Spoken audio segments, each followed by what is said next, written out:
Welcome back to another mock test from the Ramwell himself. Today we have Steph, and God, she's a fantastic driver, but does she bring us some interesting problems along the way.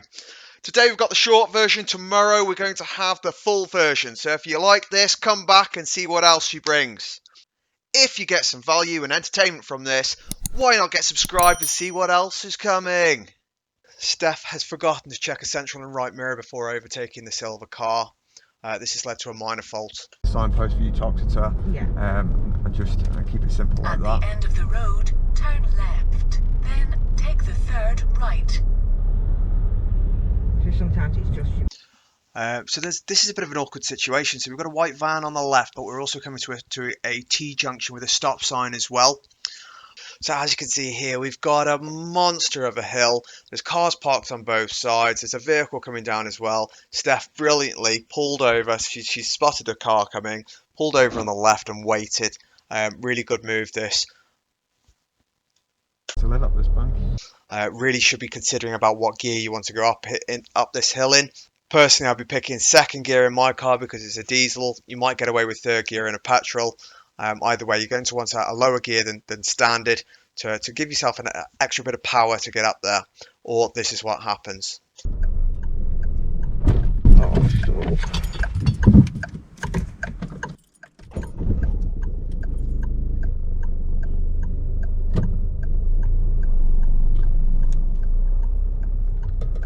Well, that's the biggest bank I've ever done. It is a big old bank.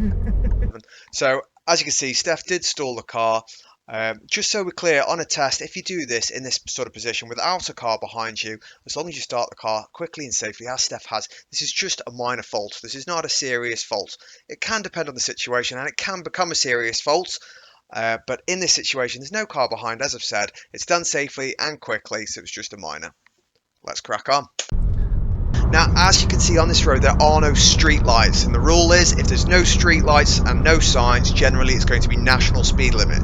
Now, with these roads, the signs are always at the beginning of the road for a new zone, and generally in these sorts of areas there won't be any repeaters, which are the smaller signs. Now, Steph at the moment is going around 35 miles per hour. Sometimes she does get close to 40, but it's not really close enough to 60.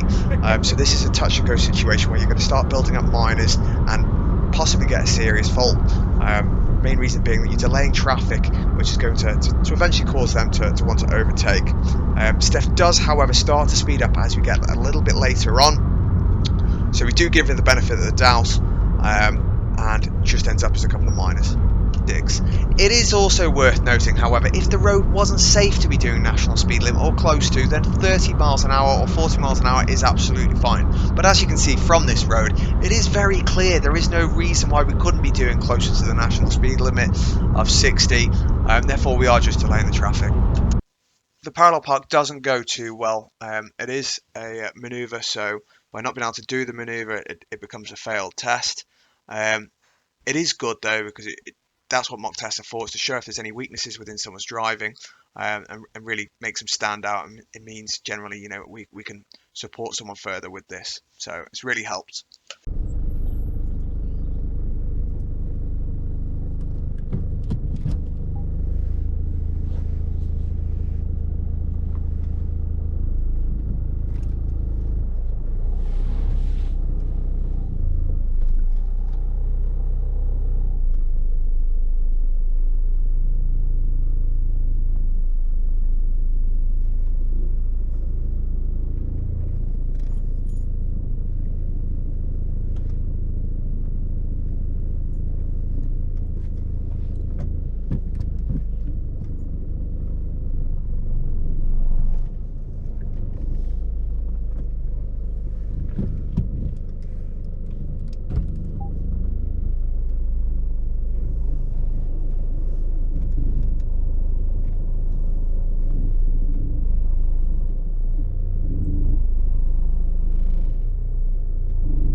Let's leave that on.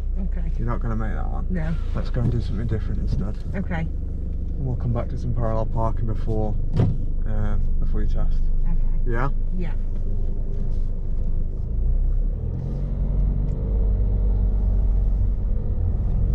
So we'll turn.